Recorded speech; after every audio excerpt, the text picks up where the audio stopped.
मैं मानता हूं कि एक स्वस्थ लोकतंत्र में चर्चा एक बहुत महत्वपूर्ण विषय है जो सदन में होनी ही चाहिए। मैं इस बात को देख रहा हूं कि लोकसभा के अंदर पिछले लंबे समय से चर्चा नहीं हो पा रही है और अब एकाएक इस बात को भी हमने देखा कि विपक्ष ने मिलकर के प्रस्ताव लाया है, नो कॉन्फिडेंस मोशन का, अविश्वास प्रस्ताव जिसको कहते हैं, वो लाया है। और जहां नरेंद्र भाई मोदी जी के नेतृत्व में लोकसभा में बहुमत है, मजबूत सरकार है, और मैं समझता हूं कि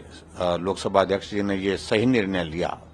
जब चर्चा नहीं हो रही है, कम से कम चर्चा का एक अवसर होगा, विपक्ष को अपनी बात कहने का भी अवसर प्राप्त होगा, लेकिन उसके साथ साथ में सत्ता पक्ष के पास एक बहुत बड़ी अपॉर्चुनिटी होगी। जो नरेंद्र भाई मोदी जी के नेतृत्व में पिछले 9 वर्ष से जो काम हुआ है पूरे देश भर में, जो उपलब्धियां हैं,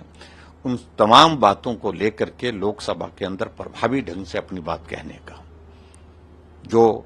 शोर शराबे में विपक्ष की ओर से अभी तक जो है वो चर्चा करने का अवसर प्राप्त नहीं हो पा रहा था। और ऐसे में निश्चित रूप से ये प्रस्ताव तो गिरेगा ही गिरेगा, और इसमें एनडीए की जीत होगी, नरेंद्र मोदी जी की जीत होगी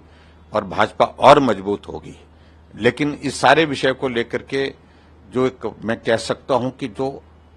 विपक्ष की जो स्थिति है, एक बहुत बड़ी फ्रस्ट्रेशन के दौर में से गुजर रहे हैं वो, और मुद्दों को उठाने की कोशिशें करते हैं, लेकिन मुद्दे जो है वो ठीक प्रकार से प्रभावी ढंग से उठाने की स्थिति में नहीं बन पाते हैं। तो ऐसे में मुझे लगता है कि उनको